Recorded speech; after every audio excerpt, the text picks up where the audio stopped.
ನಿಮ್ಗೇನಾದ್ರೂ ಉಡುಪಿಗೆ ಬರೋ ಪ್ಲಾನ್ ಇದ್ರೆ ಈ ಒಂದು ಲೊಕೇಶನ್ ವಿಸಿಟ್ ಮಾಡೋದು ಮಿಸ್ ಮಾಡ್ಲೇಬೇಡಿ. ಏನಕ್ಕೆ ಅಂತ ಅಂದ್ರೆ ಈ ತರ ಒಂದು ಲೊಕೇಶನ್ ನಮ್ಮ ಇಡೀ ಕರ್ನಾಟಕದಲ್ಲಿ ಹುಡುಕಿದ್ರು ನಿಮ್ಗೆ ಎಲ್ಲೂ ಸಿಗಲ್ಲ. ಲೊಕೇಶನ್ ಯಾವ್ದು ಎಲ್ಲಿದೆ ಅಂತ ಹೇಳ್ತೀನಿ, ಪೂರ್ತಿ ವಿಡಿಯೋ ನೋಡಿ.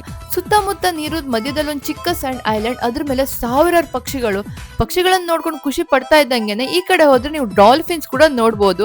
ಡಾಲ್ಫಿನ್ಸ್ ಎಷ್ಟು ಮುದ್ದಾಗಿ ನೀರಲ್ಲಿ ಜಂಪ್ ಮಾಡ್ತಿರೋದು ಗೊತ್ತಾ. ಸ್ವಲ್ಪ ಇನ್ನೊಂಚೂರು ಈ ಕಡೆ ಬಂದ್ಬಿಟ್ರೆ ನಿಮ್ಗೆ ಮ್ಯಾಂಗ್ರೋವ್ ಫಾರೆಸ್ಟ್ ಒಳಗಡೆ ಒಂದು ಬೋಟ್ ರೈಡ್ ಕೂಡ ಹೋಗ್ಬೋದು. ಮ್ಯಾಂಗ್ರೋವ್ ಫಾರೆಸ್ಟ್ ಬೋಟ್ ರೈಡ್ ಅಂತೂ ಎಕ್ಸ್ಪ್ಲೇನ್ ಮಾಡಕ್ಕಾಗಲ್ಲ, ಯಾಕಂತಂದ್ರೆ ಅದು ನೀವು ಎಕ್ಸ್ಪೀರಿಯನ್ಸ್ ಮಾಡೇ ನೋಡ್ಬೇಕು. ಅಷ್ಟು ಸಖತ್ತಾಗಿರುತ್ತೆ, ಒಳ್ಳೆ ಸ್ವರ್ಗದೊಳಗಡೆ ಹೋಗ್ತಾ ಇರೋ ಫೀಲ್ ಬರುತ್ತೆ. ಇಷ್ಟೇ ಅಲ್ಲ, ಇಲ್ಲೇ ಹತ್ತಿರದಲ್ಲಿ ಇನ್ನೊಂದು ಲೊಕೇಶನ್ ಇದೆ, ಅದ್ರ ಹೆಸರು ರಾಕ್ ಐಲ್ಯಾಂಡ್ ಅಂತ. ಇಲ್ಲಿ ನೀವು ಬ್ಯೂಟಿಫುಲ್ ಆಗಿರೋ ವ್ಯೂ ಜೊತೆಗೆ ವಿಚಿತ್ರವಾಗಿರೋ ಸಮುದ್ರ ಜೀವಿಗಳನ್ನು ಕೂಡ ನೋಡಬಹುದು. ಈಗ ಇಷ್ಟೆಲ್ಲ ಲೊಕೇಶನ್ ನೀವು ಹೋಗ್ಬೇಕು ಅಂತ ಅಂದ್ರೆ ಬಸ್ಸಲ್ಲಿ ಹೋಗಕ್ಕಾಗಲ್ಲ, ಅದಕ್ಕೇನೆ ನೀವು ಬೋಟ್ ರೈಡ್ ನ ಚೂಸ್ ಮಾಡ್ಕೋಬೇಕು. ನಾನ್ ಚೂಸ್ ಮಾಡಿರೋದು ನಮಸ್ತೆ ಡೆಲ್ಟಾ ಅಡ್ವೆಂಚರ್ಸ್ ಅಂತ.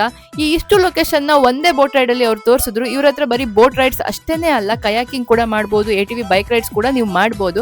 ಇವನ್ನೆಲ್ಲ ಮಾಡ್ಬೇಕು ಅಂತ ಅಂದ್ರೆ ನೀವು ಬರ್ಬೇಕಾಗಿರೋದು ಉಡುಪಿಯಿಂದ ಸ್ವಲ್ಪ ದೂರದಲ್ಲಿರೋ ಕುಂದಾಪುರದ ಕೋಡಿ ಬೀಚ್ಗೆ. ಸ್ಕ್ರೀನ್ ಅಲ್ಲಿ ಕಾಣಿಸ್ತಾ ಇರೋ ನಂಬರ್ಗೆ ಕಾಲ್ ಮಾಡಿ ನಮಸ್ತೆ ಡೆಲ್ಟಾ ಅಡ್ವೆಂಚರ್ಸ್ ಜೊತೆಗೆ ನಿಮ್ಮ ರೈಡ್ ನ ಬುಕ್ ಮಾಡ್ಕೊಳ್ಳಿ. ಲೈಫ್ ಅಲ್ಲಿ ಮರೆಯಲಾಗದಿರೋಂತ ಎಕ್ಸ್ಪೀರಿಯನ್ಸ್ ನ ಪಡ್ಕೊಳ್ಳಿ. ಬರೋ ಮುಂಚೆ ಕಾಲ್ ಮಾಡೋದ್ ಮಾತ್ರ ಮರಿಬೇಡಿ. ಏನಕ್ಕೆ ಅಂತ ಅಂದ್ರೆ ಡಾಲ್ಫಿನ್ ಗಳು ಪರ್ಟಿಕ್ಯುಲರ್ ಟೈಮ್ ಅಲ್ಲಿ ಅಷ್ಟೇ ಕಾಣಿಸ್ತವೆ, ಅದು ಸಮುದ್ರದ ಅಲೆಗಳ ಮೇಲೆ ಡಿಪೆಂಡ್ ಆಗಿರುತ್ತೆ. ಅದಕ್ಕಾಗಿ ನಮಸ್ತೆ ಡೆಲ್ಟಾ ಅವರು ನಿಮ್ಗೆ ಯಾವಾಗ ಬರ್ಬೇಕು ಅನ್ನೋ ಟೈಮಿಂಗ್ಸ್ ನ ಕ್ಲಿಯರ್ ಆಗಿ ಹೇಳ್ತಾರೆ. ಕಾಲ್ ಮಾಡಕ್ ಮಾತ್ರ ಮಿಸ್ ಮಾಡಬೇಡಿ. ಫ್ಯೂಚರ್ ರೆಫರೆನ್ಸ್ ಗೋಸ್ಕರ ಈ ವಿಡಿಯೋನ ಸೇವ್ ಮಾಡ್ಕೊಳ್ಳಿ, ಹಾಗೆ ನಿಮ್ ಫ್ರೆಂಡಿಗೆ ಶೇರ್ ಮಾಡಿ. ಇದೇ ತರ ಇನ್ಫಾರ್ಮೇಟಿವ್ ವಿಡಿಯೋಸ್ಗೋಸ್ಕರ ನನ್ನನ್ನ ಫಾಲೋ ಮಾಡೋದು ಮರಿಬೇಡಿ, ಆಯ್ತಾ?